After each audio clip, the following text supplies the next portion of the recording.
महाभारत में द्यूत क्रीड़ा के समय युधिष्ठिर ने द्रौपदी को दांव पर लगा दिया और दुर्योधन की ओर से मामा शकुनी ने द्रौपदी को जीत लिया। उस समय दुशासन द्रौपदी को बालों से पकड़कर घसीटते हुए सभा में ले आया।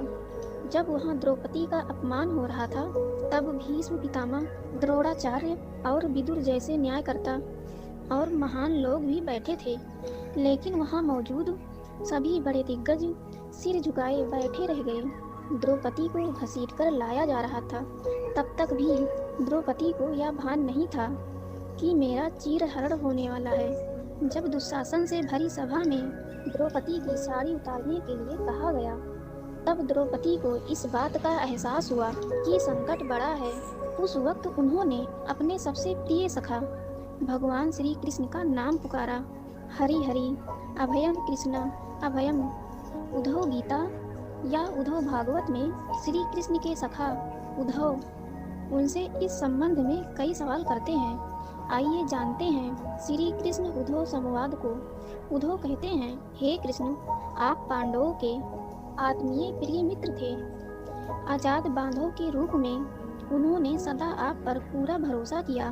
कृष्ण, आप महान ज्ञानी हैं। आप भूत, वर्तमान व भविष्य के ज्ञाता हैं, किंतु आपने सच्चे मित्र की जो परिभाषा दी है, क्या आपको नहीं लगता आपने उस परिभाषा के अनुसार कार्य नहीं किया? आपने धर्मराज युधिष्ठिर को द्यूत खेलने से रोका क्यों नहीं? चलो ठीक है, आपने उन्हें नहीं रोका, लेकिन आपने भाग्य को भी धर्मराज के पक्ष में भी नहीं मोड़ा। आप चाहते तो युधिष्ठिर जीत सकते थे। आप कम से कम उन्हें धन, राज्य और यहाँ तक कि खुद को हारने के बाद तो द्यूत खेल रोक सकते थे। उसके बाद जब उन्होंने अपने भाइयों को दांव पर लगाना शुरू किया, तब तो आप सभा कक्ष में पहुंच सकते थे। आपने वह भी नहीं किया। उसके बाद जब दुर्योधन ने पांडवों को सदैव अच्छी किस्मत वाला बताते हुए द्रौपदी को दांव पर लगाने को प्रेरित किया और जीतने पर हारा हुआ सब कुछ वापस कर देने का लालच दिया, कम से कम तब तो आप हस्तक्षेप कर ही सकते थे।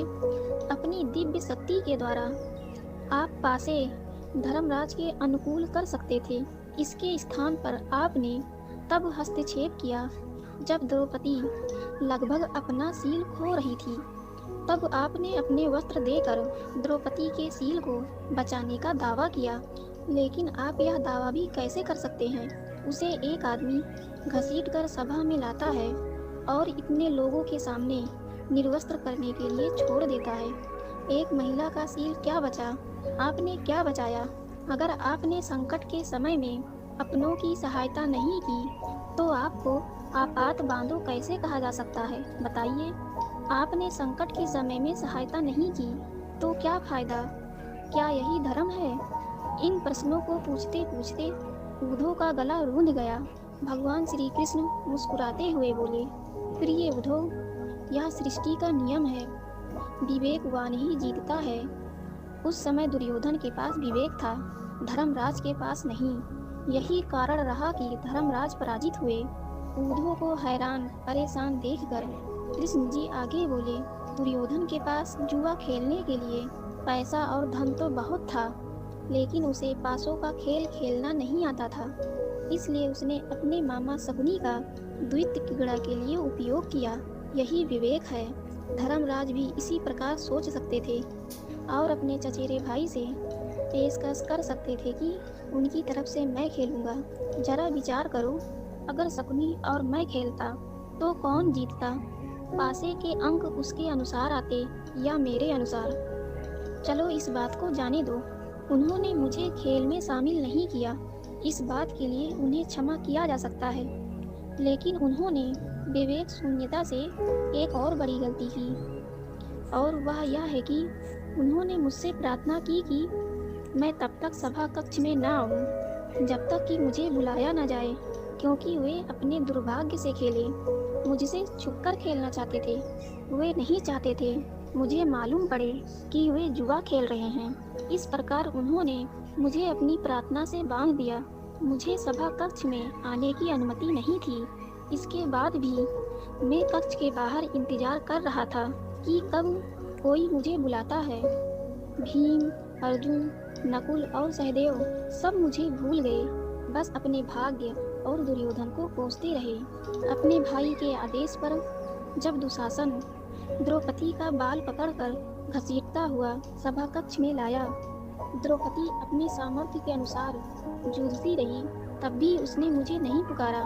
उसकी बुद्धि तब जागृत हुई जब दुशासन ने उसे निर्वस्त्र करना प्रारंभ किया, जब उसने स्वयं पर निर्भरता छोड़कर हरि हरि अभ्यम कृष्णा अभ्यम की गुहार लगाई, तब मुझे उसके सील की रक्षा का अवसर मिला।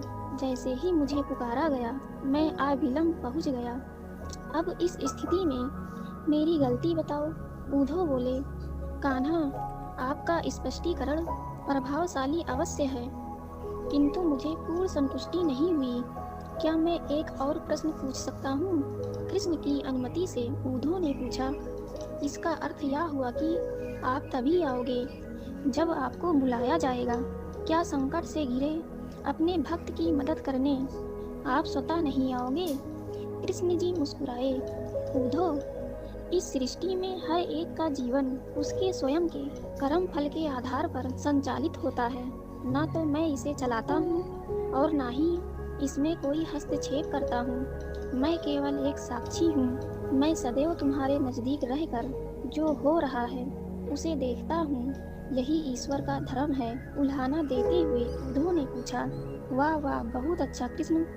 तो इसका अर्थ यह हुआ कि आप हमारे समीप खड़े रहकर हमारे सभी दुष्कर्मों का दीक्षित करते रहेंगे। हम पाप पर पाप करते रहेंगे और आप हमें साक्षी बनकर देखते रहेंगे। आप क्या चाहते हैं? हम भूल करते रहें, पाप की गठरी बांधते रहें और उसका फल भुगतते रहें?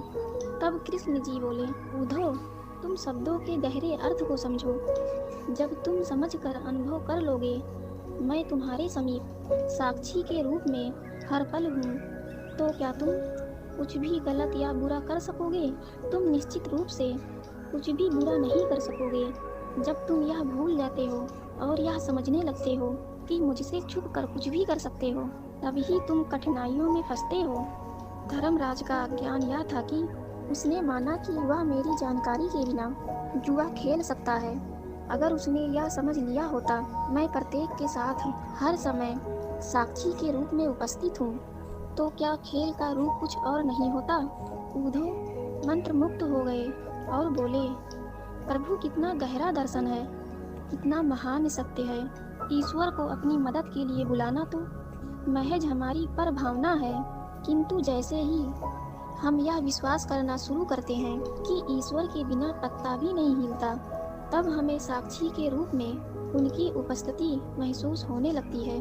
गाइस, आपको वीडियो कैसी लगी हमें कमेंट में ज़रूर बताइएगा। वीडियो अच्छी लगी तो लाइक शेयर सब्सक्राइब कर नोटिफिकेशन बेल को ऑन कर दीजिएगा। Thank you so much for watching this video.